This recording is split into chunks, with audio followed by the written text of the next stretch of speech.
গল্পকলিতে আজ আপনারা শুনছেন পাওলো কোয়েলহোয়ের আন্তর্জাতিক বেস্টসেলার দ্য আলকেমিস্টের দ্বিতীয় অংশ। মাসখানেক হলো কাজ করছে সান্তিয়াগো। স্ফটিক দোকানে কাজ করে কেন যেন মনে ঠিক শান্তি নেই। কাউন্টারের পেছন থেকে দোকানি অহর্নিশি তাকে উপদেশ দিয়ে চলে, সাবধান হতে হবে, কিছু যেন ভেঙে না যায়। তবু সে সেখানেই আছে, কারণ বুড়ো ভাম হলেও বণিক লোকটা তার সাথে ভালো ব্যবহার করে, ন্যায্য ব্যবহার করে। প্রতিটা পণ্যের জন্য ভালো একটা পয়সা জুটে যায় তার কপালে, আর পাই পাই করে জমায় সে সেগুলো। খানিকটা হয়েও গেছে, হিসাব কষে ফেললো একদিন। এভাবে হররোজ খাটলেও বছর লেগে যাবে কয়েকটা ভেড়া কিনতে। আমি এক কাজ করি, স্ফটিকগুলোর জন্য একটা ডিসপ্লে কেস বানিয়ে ফেলি। বাইরে পাহাড়ের গোড়ায় যারা যাতায়াত করে তাদের দেখাবো, কি বলেন? আমি এ সাহস দেখাইনি কখনো। লোকে যাবার সময় এক দুটা ধাক্কা দিয়ে গেলেই কেল্লা ফতে। তাহলে আমি আমার রাখাল জীবনের কথা বলি। মাঝে মাঝে পাল নিয়ে সাপের কাছে চলে এলে দু একটা ভেড়া মারা যায়, কিন্তু রাখালের জীবন এজন্য থেমে থাকবে না, এগিয়ে যেতে হবে। স্ফটিক দেখতে যাচ্ছে এক ক্রেতা। আজকাল সেই সময়ের কথা মনে পড়ে যায়, যখন তানজিয়ারের সবচেয়ে ব্যস্ত রাস্তা ছিল এটা। ব্যবসার কিন্তু সত্যি সত্যি উন্নতি হয়েছে, ছেলেটাকে বলে সে। খরিদ্দার চলে যাবার পর, ভালোই করছি, কি বলো? তোমার ভেড়ার পাল পেতে বেশি দেরি নেই। জীবন থেকে বেশি কিছু চাও কেন? কারণ আমাদের লক্ষণ দেখে চলতে হবে বলেই ভুল বুঝতে পারে ছেলেটা। কারণ এই বণিক কখনো সালেমের মহান রাজার দেখা পায়নি। যে পায়নি সে লক্ষণের মর্ম বুঝবে না। একে বলে সৌভাগ্যের নীতি। যে শুরু করে তার কপাল। কারণ জীবন চায় তোমার লক্ষ্য অর্জিত হোক, বলেছিল সেই বুড়ো লোক। যা বোঝার বুঝে নিয়েছে বণিক। দোকানে সান্তিয়াগোর আসাটা আসলেই সুলক্ষণ, কিন্তু ছেলেটাকে কাজে নিয়ে পস্তাতে শুরু করলো সে এক সময়। প্রাপ্যের চেয়েও বেশি নিচ্ছে সান্তিয়াগো। টাকার পাল্লা আরো ভারী হতো তাকে আর একটু কম দিলে। তার আশা ছেলেটা দ্রুত ফিরে যাবে ভেড়ার পালের দিকে। পিরামিডে যেতে চাইছো কেন? কারণ সবসময় সেগুলোর কথা শুনে এসেছি। স্বপ্নের কথা বেমালুম গাপ করে যায় সে। কথা শুনে প্রথমে থমকে গিয়েছিল দোকানি, তারপর আবেগ চেপে রেখে বলে, আমার ধর্মে 5টা কর্তব্য আছে, 4টা যে কেউ যে কোনো জায়গায় পালন করতে পারে। নামাজ পড়া হলো তেমনই এক কাজ, নিজের সম্পদ গরিবদের দেয়া, রোজা রাখা তেমনই কাজ। থেমে যায় বণিক, চোখে অশ্রু। মনে মনে কিছু কথা বলে নবীকে উদ্দেশ্য করে। ইসলামী আইনের সবটুকু মানার ইচ্ছা ছিল তার। পঞ্চম বাধ্যবাধকতাটা কি? প্রশ্ন করে সান্তিয়াগো। দুদিন আগে বলেছিলে না, আমার ঘোরাঘুরি করার কোনো স্বপ্নই নেই। হায় রে, সব মুসলমানদের পঞ্চম বাধ্যবাধকতা হলো তীর্থযাত্রা করা, হজ করা। জীবনে অন্তত একবার পবিত্র মক্কা নগরীতে যাবার কথা আমাদের। মক্কা পিরামিডের চেয়ে অনেক বেশি দূরে। তরুণ ছিলাম যখন, সব সময় মনে ছিল একটা স্ফটিক ব্যবসা দেওয়ার চিন্তা। কি করে টাকা জমিয়ে শুরু করা যায় সে চিন্তা। কোনো একদিন টাকা পয়সা হবে, তারপর যেতে পারবো মক্কায়। দিন পেরিয়ে যায়, আস্তে আস্তে টাকা জমে। যাবার মতো টাকা হয়ে গেছে আমার। দোকানটা কার কবজায় রেখে যাব? একদিকে স্ফটিক, একেবারে স্পর্শকাতর জিনিস। আরেকদিকে দোকানের সামনে দিয়ে লোকে এগিয়ে যায় মক্কার দিকে। কেউ কেউ ধনী, সাথে আছে বিশাল সফর সঙ্গী, উটের পাল, দাস, সহকারী। কিন্তু বাকিদের বেশিরভাগই আমার চেয়ে হতদরিদ্র। যারা গেছে ফিরে এসে সে কি আনন্দ! বাড়ির দরজায় টাঙিয়ে রাখে হজের চিহ্ন। তাদের একজন পেশায় মুচি, বলেছিল বছর ধরে মরুভূমিতে চলতে কোনো ক্লান্তি লাগেনি। ক্লান্তি এসেছে এই তানজিয়ারের বাজারে জুতো বানানোর চামড়া কিনতে যাবার সময়। তাহলে এখন মক্কায় যাচ্ছেন না কেন? কারণ মক্কা যাবার আশাই আমাকে বাঁচিয়ে রেখেছে। একই ধরনের দিন, একই দোকান, একই রকম জিনিস, একই খাবার, দোকানের বস্তা পচা খাবার। তবু একটা আশা মনে, ভয় হয় স্বপ্নটা ক্ষয়ে গেলে বেঁচে থাকার আর কোনো ইচ্ছাই অবশিষ্ট থাকবে না মনে। তোমার স্বপ্ন ভেড়ার পাল আর পিরামিড। আমার আর তোমার মধ্যে তফাৎটা কোথায় জানো? তুমি স্বপ্নটাকে সত্যি করে পেতে চাও, আর আমি ভয় পাই। মরুভূমি পেরিয়ে যাবার কথা কল্পনা করেছি হাজারবার। পবিত্র পাথরের চত্বরে হাজির হলাম, তারপর স্পর্শ করার আগে চারপাশে ঘুরলাম 7 বার। আমার আশেপাশে থাকা লোকজনদের কথা ভেবেছি অনেকবার। আমার কথা বলবো, বলবো প্রার্থনার কথা, প্রাপ্তির কথা, কিন্তু ভয় হয়। এসবই হয়তো খুব বেশি খুশি করতে পারবে না আমাকে। তবু মনে সেই স্বপ্ন। সেদিনই বণিক লোকটা সান্তিয়াগোকে অনুমতি দেয়, পথের পাশে পাহাড়ের গোড়ায় এক ডিসপ্লে কেস বানানোর অনুমতি। সবাই তার স্বপ্নগুলোকে একভাবে সত্যি হতে দেখে না। কেটে গেছে আরো 2 মাস। বাইরের তাকটা দেখে অনেক ক্রেতা ভিড় করে দোকানে আজকাল। 6 মাস, আর 6 মাস কাজ করলেই ফিরে যাওয়া যাবে স্পেনে। তারপর 7টা ভেড়া কিনে নেয়ার পালা, তারপর আরো 7টা। 1 বছরের মধ্যে দ্বিগুণ হয়ে যাবে পাল। ব্যবসা শুরু করা যাবে আরবদের সাথে। বিচিত্র ভাষাটা এখন বেশ রপ্ত হয়ে গেছে তো। সেদিন, সেই সকালের পর আর কখনো সে উরিম আর থুমিমকে ব্যবহার করেনি। এখন তার কাছে মিশরের স্বপ্ন আর বণিকের কাছে মক্কার স্বপ্ন এক সমান। চোখে নতুন স্বপ্ন, তারিফায় ফিরে যাবে বিজয়ীর বেশে। তোমার সব সময় ঠিকভাবে জানতে হবে কি চাও। এখন সে জানে, হয়তো কোনোদিন মরুভূমির বুকে সেই চোরের সাথে দেখা হয়ে যাবে। তারপর নিয়ে নেওয়া যাবে টাকা পয়সা, তার প্রাপ্য কষ্টের টাকা। তখন দ্বিগুণ হবে ভেড়ার পাল।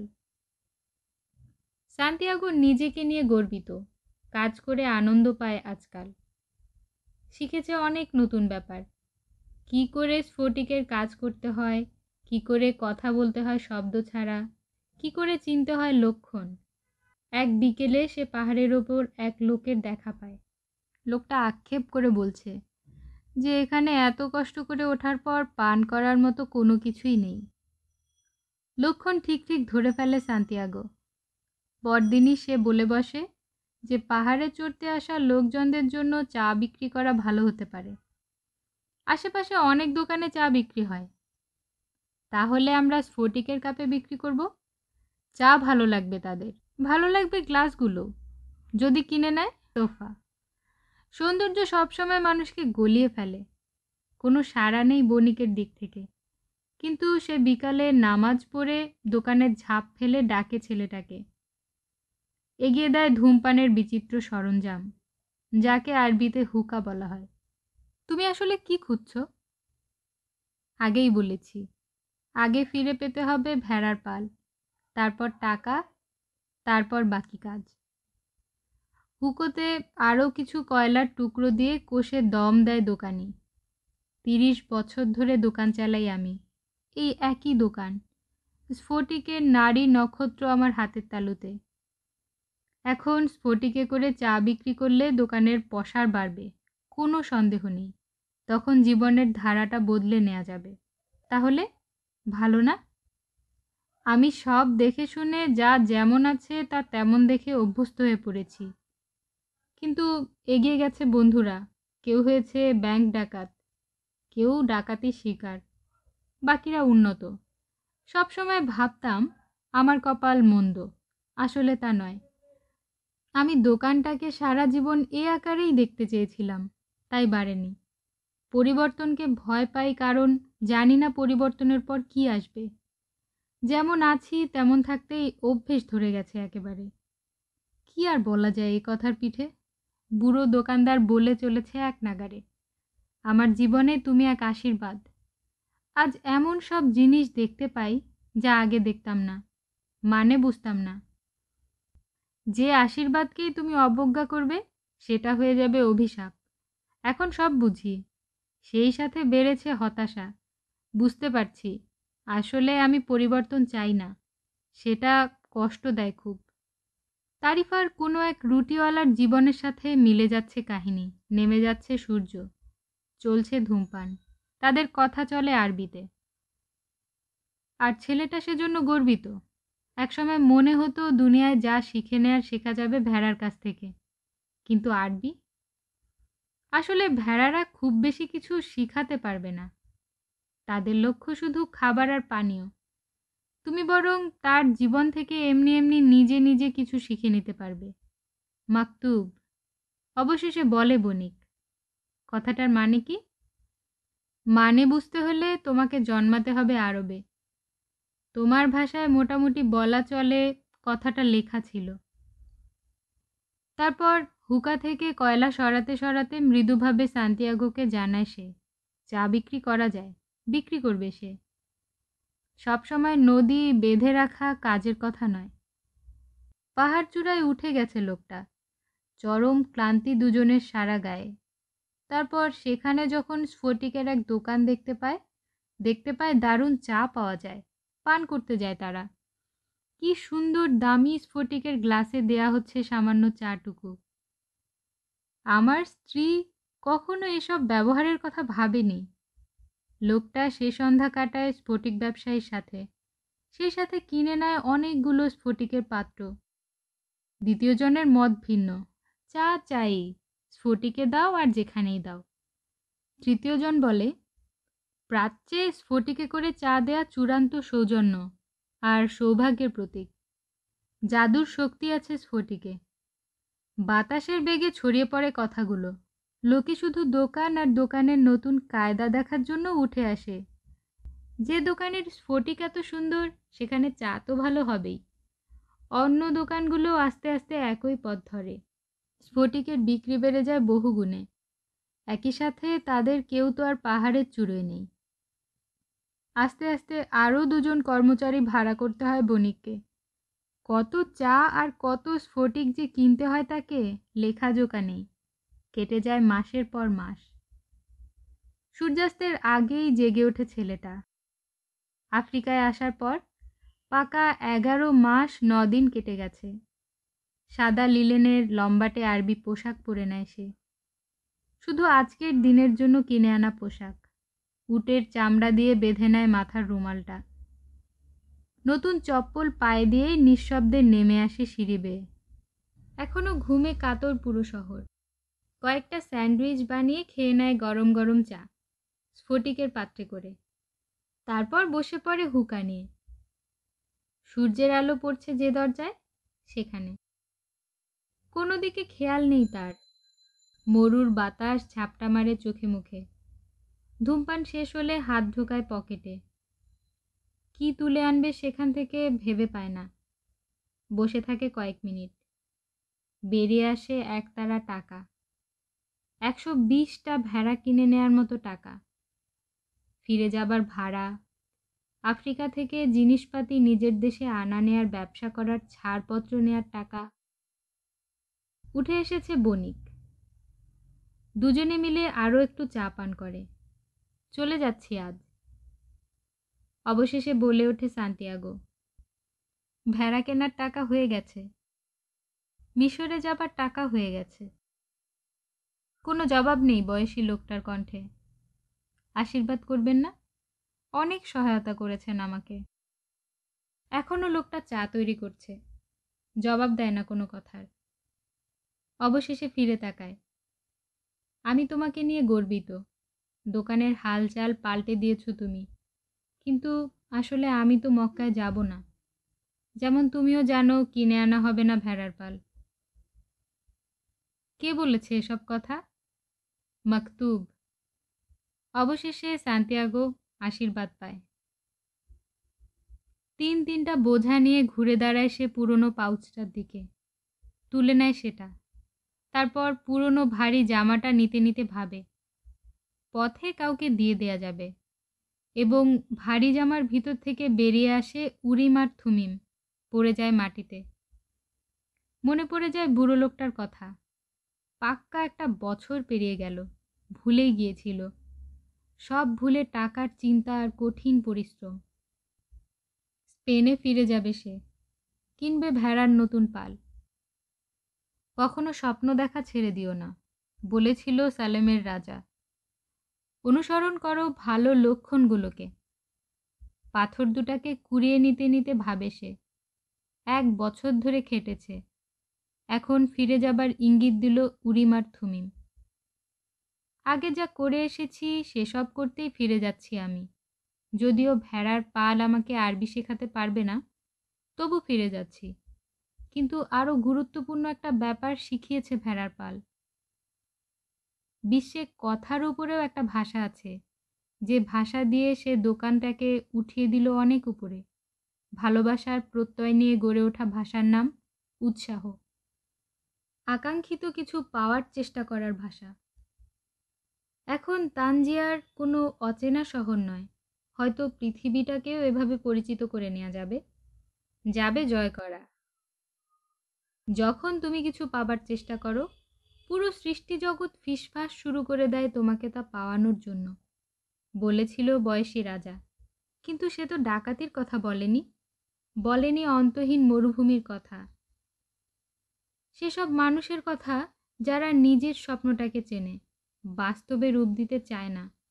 বলেনি পিরামিড হলো নিছক পাথরের সাজানো স্তূপ, চাইলেই উঠানে বানিয়ে নেওয়া যায় একটা। বলেনি টাকা থাকলে আগেরটার চেয়ে বড় দেখে এক পাল ভেড়া কেনা সম্ভব। পাউচটা তুলে নেয় সে অবশেষে। দোকানে গিয়ে দেখে বিদেশি দুজনের সঙ্গে আলাপে মশগুল হয়ে আছে দোকানি।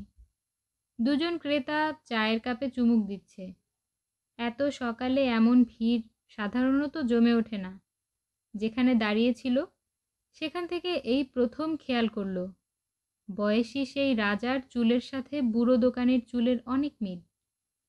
মনে পড়ে যায় প্রথম দিন খাবার মতো কিছু ছিল না যখন, তখনকার চকোলেটওয়ালার নির্মল হাসিটুকুর কথা। বৃদ্ধ রাজার হাসির সাথে অনেক মিল ছিল সেটারও। যেন লোকটা এখানেই কোথাও আছে, নিজের চিহ্ন ছড়িয়ে রেখেছে সর্বত্র। কিন্তু এসব লোকের কেউ কখনো দেখেনি বয়সী লোকটাকে।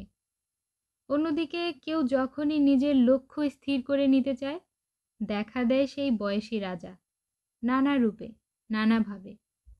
বিদায় না জানিয়ে চলে গেল সান্তিয়াগো। আরও লোকজনের সামনে কান্নাকাটি করতে মন সায় দিচ্ছিল না। অনেক শিখেছে, সব কিছু মিস করবে সে, মিস করবে এ জায়গাটাকে। মনে গভীর প্রত্যয়, পুরো পৃথিবী জয় করার সাহস আছে তার। কিন্তু আমি ফিরে যাব সেই পুরনো মাঠগুলোয়, চড়াবো সেসব ভেড়া। কিন্তু কেন যেন সিদ্ধান্তের সাথে খুশি হতে পারছে না সে। একটা স্বপ্নকে সত্যি করার জন্য সারাটা বছর খেটে শেষে কিনা সেটাকেই সামান্য মনে হয় এখন প্রতি মুহূর্তে। হয়তো এজন্য যে সেটা আসলে তার স্বপ্ন নয়, কে জানে। হয়তো স্ফটিক ব্যবসায়ের মতো হতে পারলেই ভালো। মক্কায় না হয় নাই যাওয়া হলো। পকেট থেকে পাথর দুটা নিয়ে সে সেই প্রথম দিনের পানশালায় যায়। দোকানি এগিয়ে দেয় 1 কাপ চা। তখনই মনে আসে আরেক ভাবনা, আমি সব সময় রাখাল হতে পারবো, যা শিখেছি তা ভুলে যাবার কোনো উপায় নেই। কিন্তু পিরামিড হয়তো দেখা হবে না কোনোদিনও। বুকে সোনার পাত বসানো বয়সী লোকটা আমার অতীত জানত। সে আসলেই এক রাজা, জ্ঞানী রাজা। আন্দালুসিয়ার প্রান্তর মাত্র 2 ঘন্টার পথ। এদিকে মিশরের পথে পড়ে আছে অন্তহীন এক বালুকা বেলা। সে জানে ব্যাপারটা অন্যরকমও হতে পারে। হয়তো মূল লক্ষ্য আর মাত্র 2 ঘন্টা দূরে। এ 2 ঘন্টার জন্য পুরো একটা বছর চলে গেছে। যাক না। আমি জানি কেন ফিরে যেতে চাচ্ছি পালের কাছে। ভেড়াদের চিনি, সেটা আর কোনো সমস্যা নয়। তারা ভালো বন্ধু হতে পারবে সহজেই। কিন্তু মরুভূমি বন্ধু হতে পারবে? বিশাল মরুভূমি যদি হতে পারে, তাহলে গুপ্তধনের সন্ধানে বেরিয়ে পড়তে পারি আমি। না পেলে বাড়ি ফেরার পথ তো খোলা। হাতে অনেক টাকা জমে গেছে, আছে প্রচুর সময়। কেন নয়? হঠাৎ খুশির একটা ঝলক বয়ে যায় শরীরের রন্ধ্রে রন্ধ্রে। সে চাইলেই রাখাল হতে পারবে, পারবে স্ফটিক ব্যবসায়ী হতে। পৃথিবীতে আরও অযুত নিযুত গুপ্তধন থাকলেও থাকতে পারে, কিন্তু তার নিজের টুকুর স্বপ্ন দেখিয়েছিল এক জ্ঞানী রাজা। সে লোক তো এমন ভাগ্য পায় না। পানশালা ছেড়ে যাবার সময় মনে মনে হিসেব কষে নেয় সান্তিয়াগো। স্ফটিক ব্যবসায়ীকে পণ্য দেয়া এক লোক ক্যারাভেন নিয়ে মরুভূমি পার হয় প্রায়ই। সময় এসেছে উরিম আর থুমিমকে হাতে তুলে নিয়ে সিদ্ধান্ত নেওয়ার সময়। আমি সব সময় কাছাকাছি চলে আসি, কারণ কেউ না কেউ তার নিজের লক্ষ্যটা চেনার চেষ্টা করে, বলেছিল বয়সী রাজা। সরবরাহকারীর মাল সামানের সাথে চলে গিয়ে পিরামিড আসলেও তত দূরে কিনা সেটা একটু খতিয়ে দেখতে খুব বেশি কি খরচ হয়ে যাবে? ইংরেজ লোকটা বসে আছে বেঞ্চে, এমন এক বেঞ্চে যেটা অবস্থিত পশুর গায়ের গন্ধ, ঘাম আর ধুলাবালির এক গরণে, খানিকটা গুদাম ঘরের মতো, খানিকটা অন্য কিছু। আমি কখনো ভাবিনি অবশেষে এমন কোনো জায়গায় এসে ঠেকব। হাতে রাসায়নিক পত্রিকার পাতা, বিশ্ববিদ্যালয়ের 10-10টা বছর কাটিয়ে সবশেষে কিনা এখন এই গুদাম ঘরে। কিন্তু তাকে এগিয়ে যেতে হবে। লক্ষণে বিশ্বাস করে সে। তার সারা জীবনের কষ্ট আর সারা জীবনের লক্ষ্য একটাই, সৃষ্টিজগতের একমাত্র সত্যিকার ভাষাটা বুঝতে শেখা। প্রথমে সমাজতত্ত্ব পড়েছিল, তারপর পড়েছে ধর্ম, অবশেষে আলকেমি। বিচিত্র কিছু ভাষা চেনে সে, জানে বেশিরভাগ বড় ধর্মের প্রায় সব রীতিনীতি, কিন্তু এখনও পুরোদস্তুর অ্যালকেমিস্ট হয়ে উঠতে পারেনি। কত গুরুত্বপূর্ণ বিষয়ের রহস্য যে উন্মোচন করেছে এক জীবনে। তারপর শিক্ষা দীক্ষা এমন এক লক্ষ্য নিতে বলল যার বাইরে তার যাবার ক্ষমতা নেই। সে বারবার মাথা কুটে মরেছে একজন অ্যালকেমিস্টের সাথে সম্পর্ক গড়ার জন্য, কিন্তু এই অ্যালকেমিস্ট লোকগুলো কি আজব। তারা শুধু নিজেদের নিয়ে চিন্তা করে। প্রায় সবাই তাকে সহায়তা করবে না সাফ সাফ জানিয়ে দিয়েছে। কে জানে, হয়তো আসল কাজের রহস্য ধরতে পারেনি। দ্য ফিলোসফার স্টোনের রহস্য ধরতে পারেনি বলে বাকি জ্ঞানটুকু নিজের ভেতরেই রেখে দিতে চায় অষ্টপ্রহর। বাবার রেখে যাওয়া বেশিরভাগ সম্পদই খুইয়ে বসেছে এতদিনে। ব্যর্থ হয়ে খুঁজে বেরিয়েছে ফিলোসফার স্টোন। পৃথিবীর তাবৎ বড় লাইব্রেরিতে কাটিয়েছে অনেক অনেক সময়। কিনেছে অ্যালকেমির সবচেয়ে দামি দামি দুর্লভ বই। তেমনই এক বইতে পড়েছিল সুপরিচিত এক আরব অ্যালকেমিস্ট এসেছিলেন ইউরোপে। বলা হতো তার বয়স ছিল 200 বছরেরও বেশি। বলা হয় তিনি ফিলোসফার স্টোন হাসিল করেছেন, পেয়েছেন জীবনের পরশ পাথর। ইংরেজ লোকটা এই কাহিনী পড়ে সত্যি মুগ্ধ হয়, কিন্তু তার কাছে এ শুধুই এক কাহিনী, কল্পকাহিনী। তারপর মরুভূমিতে কাজ করে আসা এক ভূতত্ত্ববিদ, তার বন্ধু, জানায় যে সত্যি সত্যি এক বয়সী রহস্যময় ক্ষমতাধর আরব আছে। তার বাস আল-ফাইয়ুম মরুদ্যানে, বলেছিল বন্ধু। মানুষ বলাবলি করে তার বয়স 200 বছর, যে কোনো ধাতুকে সোনায় পরিণত করতে পারে সে। ইংরেজ লোকটা আর উৎসাহ দমিয়ে রাখতে পারেনি। সব ওয়াদা বাতিল করে মূল্যবান আর প্রয়োজনীয় বইগুলো বেঁধে ছেদে রওনা হয়ে যায়। আর এখন কোথায় আছে? এক ধূলিমলিন দুর্গন্ধে ভরা গুদাম ঘরে। বাইরে বিশাল এক ক্যারাভ্যান তৈরি হচ্ছে, পাড়ি দেবে সাহারা, পেরিয়ে যাবে আল-ফাইয়ুম।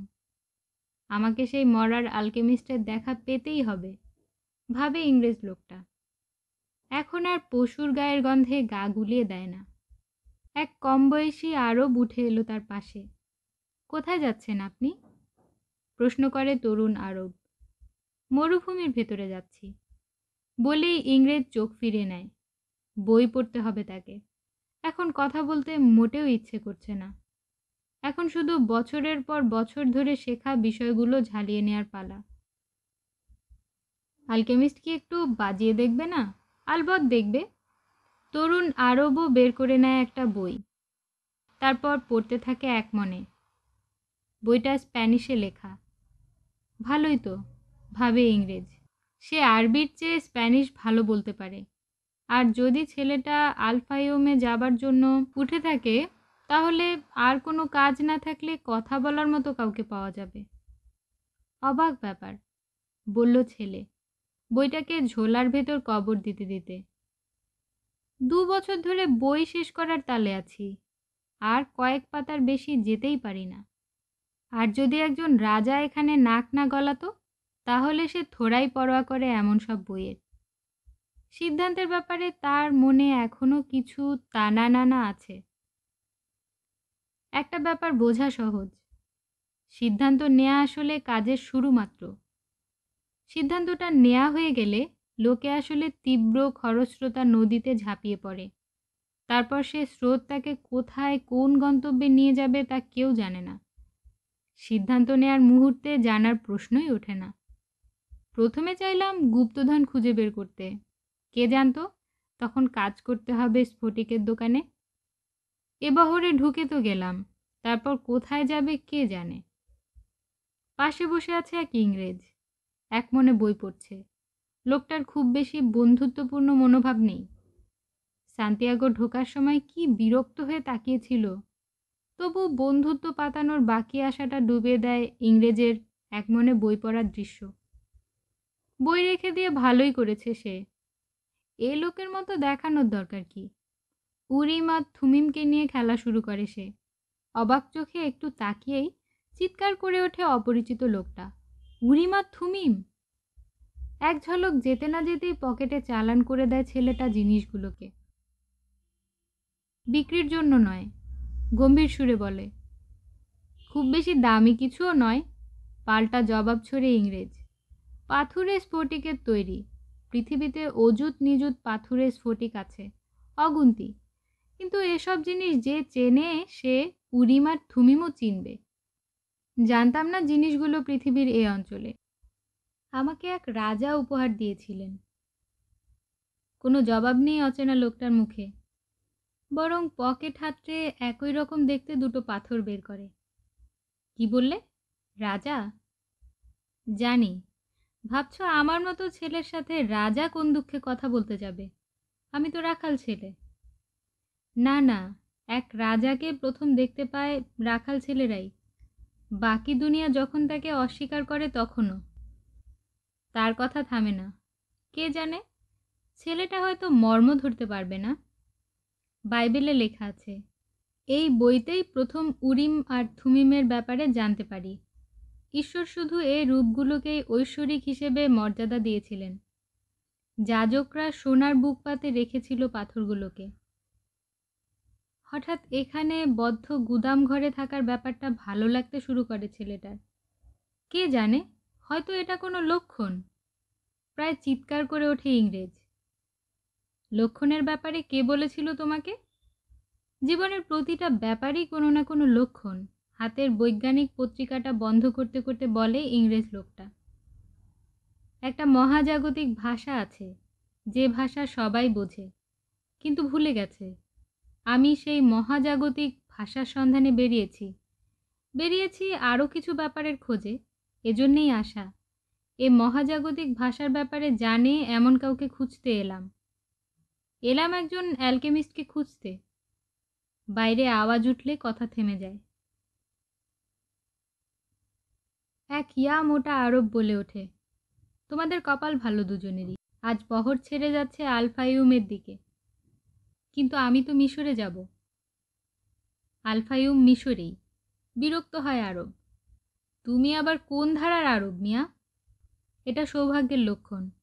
মোটা আরব চলে যেতেই বলে ওঠে ইংরেজ, সময় সুযোগ পেলে ভাগ্য আর হঠাৎ ঘটা ব্যাপার নিয়ে রীতিমতো বিশ্বকোষ লিখে বসতাম। সে ভাষায়, যেসব শব্দে মহাজাগতিক ভাষা লেখা হয়েছিল এককালে, সেসব শব্দে। লোকটা আরও খোলাসা করে জানায় যে উরিম আর থুমিম নিয়ে তার সাথে দেখা হওয়াটা মোটেও কাকতালীয় নয়, বরং সে অ্যালকেমিস্টের সন্ধানে এসেছে কিনা তা জানতে চায় সে। আমি গুপ্তধনের সন্ধানে বেরিয়েছি বলেই মনে মনে পস্তানো শুরু করে ছেলেটা। কিন্তু বিচিত্র ইংরেজের যেন এসব বিষয়ে কোনো মাথা ব্যথাই নেই। অন্য অর্থে আমিও। আমি তো চাই জানিও না অ্যালকেমি ব্যাপারটা কি। মাত্র বলা শুরু করেছে সান্তিয়াগো, এমন সময় গুদাম ঘরের লোকটা তাদের ডেকে নিল বাইরে। বহরের নেতা আমি, কালো চোখের দাড়িওয়ালা এক লোক বলে। আমার সাথে যাওয়া সব মানুষের জীবন আর মরণ নির্ভর করে আমার উপর। মরুভূমি হলো উর্বশী এক নারী, যে মাঝে মাঝে পাগল বানিয়ে ছাড়ে পুরুষদের। প্রায় ১০০-২ লোক জড়ো হয়েছে সেখানে, আর ১০০-৪ জন্তু জানোয়ার। উট আছে, আছে ঘোড়া, গাধা, দুম্বা, মহিলা আছে, আছে অনেক বাচ্চা, আর বাকিরা পুরুষ।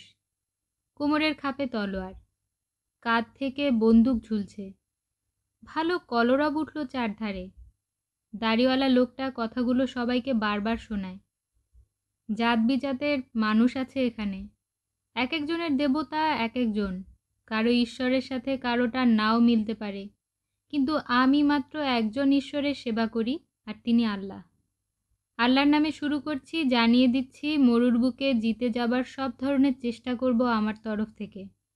কিন্তু আপনাদের সবাইকে ঈশ্বরের নাম নিয়ে প্রতিজ্ঞা করতে হবে যে আমার সব কথা মানার চেষ্টা করবেন, যাই বলি না কেন, সব। মরুর বুকে অবাধ্যতার আরেক নাম আছে, মরণ। গুঞ্জন ওঠে সবার মধ্যে। সবাই যার যার ঈশ্বরের কাছে ওয়াদা করছে নীরবে। ছেলেটা যিশুর কাছে প্রতিজ্ঞা করে। চুপ করে থাকে ইংরেজ। পুরো আওয়াজ মিলিয়ে যায়। ওয়াও বলতে যত সময় লাগে তার চেয়ে একটু বেশি সময় পর। স্বর্গের কাছে নিরাপত্তা চায় কম বেশি সবাই। তারপর সবার একই সাথে উঠে দাঁড়ানোর পালা। সান্তিয়াগো আর নাম না জানা ইংরেজের উট আছে।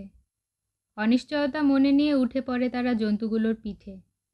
বইয়ের ভারে ইংরেজ লোকটার উট বেচারা রীতিমতো ভারাক্রান্ত। কাকতালীয় মতো বেশ কিছু ব্যাপার আছে, বলল ইংরেজ লোকটা।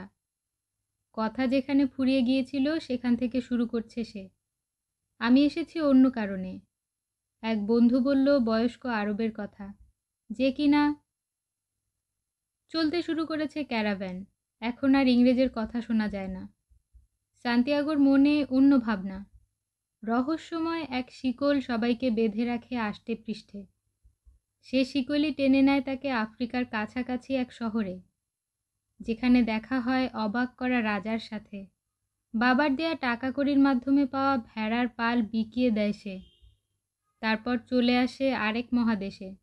সেখানে ডাকাতি হয় সব পয়সা। কাজ করে স্ফটিকের দোকানে। তারপর এখন যাত্রা শুরু করে। লোকের লক্ষ্যের যত কাছে চলে আসে ততই লক্ষ্যটা তার জন্য বড় হয়ে দেখা দেয়, ভাবে ছেলেটা। পূবে চলছে ক্যারাভ্যান। সকালে চলা শুরু হয়, সূর্যটা মাথার উপর এলে থামে। বিকেলে আবার চলা। ইংরেজ লোকটার সাথে খুব বেশি কথা হয়নি সান্তিয়াগোর। লোকটা তো বেশিরভাগ সময় বইতে মুখ গুজে থাকে। কত বদলে গেছে পরিবেশ। এখন মৃদু তালে মিছিলের মতো এগিয়ে যাচ্ছে তাদের বহর। বণিকেরা তীব্র ভাষায় নিয়ন্ত্রণ করছে জন্তুগুলোকে, চাকরদের। গাইডরাও হন্যে হয়ে যায় সবাইকে ঠিক রাখতে গিয়ে। কিন্তু মরুভূমির বুকে একটা শব্দই চিরকালের, বাতাসের হুহু শব্দ। এমনকি গাইডরাও পারতপক্ষে একে অন্যের সাথে কথা বলে না। এ বালুময় প্রান্তর পার হয়েছি অনেকবার, এক রাতে বলে উঠল এক উটচালক। কিন্তু মরুভূমি এত বড় আর দিগন্ত এত দূরে যে মানুষের নিজেকে নিতান্ত ক্ষুদ্র মনে হয়। তাই চুপ করে থাকা ছাড়া গতি থাকে না। বোঝে সান্তিয়াগো। কখনো সমুদ্র দেখলে বা বনে আগুন লাগলে এমনই মনে হয়। প্রাকৃতিক শক্তির সামনে কথা বেরোতে চায় না মুখ দিয়ে। আমি ভেড়াদের কাছে শিখেছি স্ফটিকের কাছ থেকে। এখন মরুর কাছ থেকে শেখার পালা। অনেক বয়সী আর জ্ঞানী মনে হয় মরুভূমিকে। থামতেই যায় না বাতাস। মনে পড়ে যায় ছেলেটার। তারিফায় পা রাখার দিন কেল্লার ওপর এমন বাতাস টের পেয়েছিল। মনে পড়ে যায় ভেড়াগুলোর পশমের কথা। মনে পড়ে তারা এখনো সেই আন্দালুসিয়ার প্রান্তরে ঘাস পানির জন্য ঘুরছে। এগুলো আর আমার ভেড়া নয়। স্মৃতিকাতরতা ছাড়িয়ে নিজেকে শোনায় সান্তিয়াগো। নতুন রাখালদের সাথে অভ্যস্ত হয়ে গেছে একদিনে। কে জানে, ভুলেও গেছে হয়তো। ভালো, ঘুরে বেড়ানো প্রাণীগুলো ঘুরে বেড়াতে জানে। মনে পড়ে যায় সেই পুরনো বণিকের মেয়ের কথা। এতদিনে বিয়ে হয়ে গেছে না তার? কোনো রুটিওয়ালার সাথে? নাকি কোনো গল্প বলিয়ে পড়তে জানা রাখালের সাথে? হতেই পারে।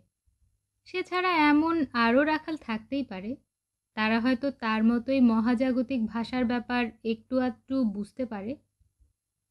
হাঞ্জ বলতো মা সেসব মানুষকে। তারা এক সুতায় গাঁথা অতীত আর ভবিষ্যতের কথা বলতে জানে। কারণ কোথাও না কোথাও লেখা আছে সব ব্যাপার। মাকতুব বলে ছেলেটা, বণিকের কথা মনে পড়ার সাথে সাথে। মরুভূমিতে বালি আর বালি, কোথাও কোথাও পাথুরে এলাকা। এসব জায়গা সাবধানে এড়িয়ে যেতে হবে। পশুর ক্ষতি, পথ চলা মানুষেরও ক্ষতি। কোথাও দেখা যায় শুকনো হ্রদ, দেখা যায় হ্রদের তলায় জমে থাকা লবণ। কখনো মারা যায় উট, মারা যেতে পারে উট চালক বা কোনো যাত্রী। যাই হোক না কেন, অন্যে সে জায়গা নিয়ে নেবে, অন্তত মানিয়ে নেয়ার চেষ্টা করবে। এসবের একটাই কারণ, পথ চলা থেমে থাকবে না, ভ্রান্ত হবে না। মরুদ্যান দেখানো তারাগুলোর দিকে চলতে হয়। এসবের সামনে আছে পাম গাছের ছায়া, খেজুরের ছায়া, পানি, খাবার, আর আছে মানুষ। এত সব বিষয়ে শুধু একজনের কোনো নজর নেই, ইংরেজ লোকটার। সে সারাক্ষণ বইতে মুখ গুজে থাকবে। প্রথম দু একদিন সান্তিয়াগো চেষ্টা করেছে বই পড়ার। পরে মনে হলো ক্যারাভেন চলতে থাকা, চারপাশে তাকিয়ে দেখা, এসবেই আসল আনন্দ। উটদের সাথে বন্ধুত্ব পাতালে মন্দ হয় না। পাশে পাশে চলতে থাকা এক উট চালকের সাথে বন্ধুত্ব হয় তার। একজন উট চালক আরেকজন ভেড়ার পাল চালাতো। রাতের পর রাত তারা আগুনের পাশে বসে কিছুক্ষণের জন্য, তারপর নানা কথা হয়। একদিন উটওয়ালা ছেলেটা তার কাহিনী বলল। আমি আগে আল কারিয়ামের কাছে থাকতাম। ছেলেপুলে ছিল, ছিল আয়ের উৎস। জীবনটা একভাবে কেটেই যেতে পারত। এক বছর দারুণ ফসল ফলে। আমরা সবাই মিলে মক্কা চলে যাই। জীবনের না পাওয়া একমাত্র আশাটাও পূর্ণ হয়। খুশি মনে মরতে পারবো ভাবতেই ভালো লাগতো। একদিন কেঁপে উঠল গোটা পৃথিবী। ভেসে গেল নীলের দুকুল। সব সময় মনে হতো এসব অন্য কারো কপালে ঘটবে। আমার জীবন চলবে যেমন চলছে। প্রতিবেশীরা ভয়ে অস্থির। এবারের বন্যায় মরে যাবে সব ফল গাছ। স্ত্রী ভয় পায়, ছেলেমেয়েরা মারা যেতে পারে। আমার ভয় আমার সব কিছু নেই। একেবারে শেষ হয়ে গেছে সব জমি জমা। আমাকে অন্য কাজ খুঁজতে হবে এবার। তাই আমি এখন উটওয়ালা। কিন্তু ওই দুর্ঘটনা আমাকে আল্লাহর ভুবনগুলো চিনতে শেখায়। অচেনাকে ভয় পাবার কিছু নেই, যদি তুমি নিজের চাওয়া ও পাওয়াটুকু বুঝতে পারো। আমরা আমাদের যা আছে তা হারানোর ভয়ে কাতর হয়ে থাকি। আবার ভেবে খুব তুচ্ছ মনে হয় যে আমাদের জীবনের ইতিহাস আর এই পৃথিবীর ইতিহাস এক সূত্রে গাঁথা, এক হাতে গড়া। মাঝে মাঝে এক ক্যারাভেনের সাথে আরেকটা দেখা হয়ে যায়। সবগুলোতেই বিনিময়ের মতো কিছু না কিছু থাকে। যেন সত্যি সত্যি সব এক হাতে লেখা। চোর আর বর্বর উপজাতির ব্যাপারে আসে সাবধান বাণী। তারা কালো পোশাকে নিঃশব্দে আসে, তারপর চলেও যায় একইভাবে। চোখ ছাড়া আর কিছু দেখা যায় না। এক রাতে সান্তিয়াগো আর ইংরেজ লোকটার বসার জায়গায় এগিয়ে আসে এক উটচালক। গোত্রে গোত্রে যুদ্ধের গুজব ছড়িয়ে পড়েছে, জানায় সে। চুপ করে যায় তারা। বাকি সবাই কেমন যেন নিশ্চুপ। কেউ কিছু বলছে না। আবার শব্দহীন ভাষার কথা মনে পড়ে যায় তার। মহাজাগতিক ভাষা। বিপদ আছে কিনা জিজ্ঞেস করে ইংরেজ। একবার মরুভূমিতে ঢুকে পড়লে আর কোনো উপায় নেই, বলল উটচালক। আর ফিরে যাবার কোনো উপায় যেহেতু নেই, তোমাকে ভাবতে হবে কি করে সামনে চলা যায় সে কথা। বাকিটা আল্লাহর হাতে। বিপদও। তারপর সে সেই রহস্যময় শব্দ উচ্চারণ করে কথা শেষ করে, মাকতুব। তোমার বরং ক্যারাভেনের দিকে আরেকটু নজর দেওয়া উচিত, ইংরেজ লোকটাকে বলে সান্তিয়াগো। আমরা অনেক ঝক্কি ঝামেলা পোহাই, তারপরও চলি একই গন্তব্যে। আর তোমার আরও পড়া উচিত। বই হলো ক্যারাভ্যানের মতো জিনিস, সব সময় এক লক্ষ্যে ধাবিত হয়। বেড়ে গেল চলার গতি, সারাদিন তীব্র গতিতে চলা, তারপর রাতে আগুনের পাশে একত্র হওয়া। আগে যাও একটু কথা চালাচালি হতো, এখন তাও বন্ধ হয়ে গেছে। এক রাতে সমন জারি করলো ক্যারাভ্যানের পরিচালক, আগুন জ্বালানো যাবে না, দূর থেকে যেন ক্যারাভ্যানের অস্তিত্ব বোঝা না যায়। সবাই রাতে পশুর দলকে গোল করে শোয়ায়, তারপর মাঝখানে শুয়ে পড়ে নিজেরা, ঠান্ডার হাত থেকে বাঁচার জন্য, না চাওয়া বিপদের হাত থেকে রক্ষা পাবার জন্য। এদিকে ক্যারাভ্যানের দলনেতা লোকটাও সারা রাত পাহারাদার বসিয়ে রাখে। এক রাতে ঘুমাতে পারছিল না ইংরেজ। আকাশে পূর্ণ চাঁদ, দু একজন ছাড়া সবাই ঘুমে কাতর। নিজের জীবনের কাহিনী বলে শোনায় সান্তিয়াগো। ইংরেজ লোকটা স্ফটিক দোকানের কথায় অবাক হয়। এই হলো আমাদের আত্মা চালানোর রীতি, একেই বলে অ্যালকেমি, পৃথিবীর আত্মা। কায়মনোবাক্যে কিছু চাইলেই শুধু জগতের আত্মার কাছে যাওয়া যাবে।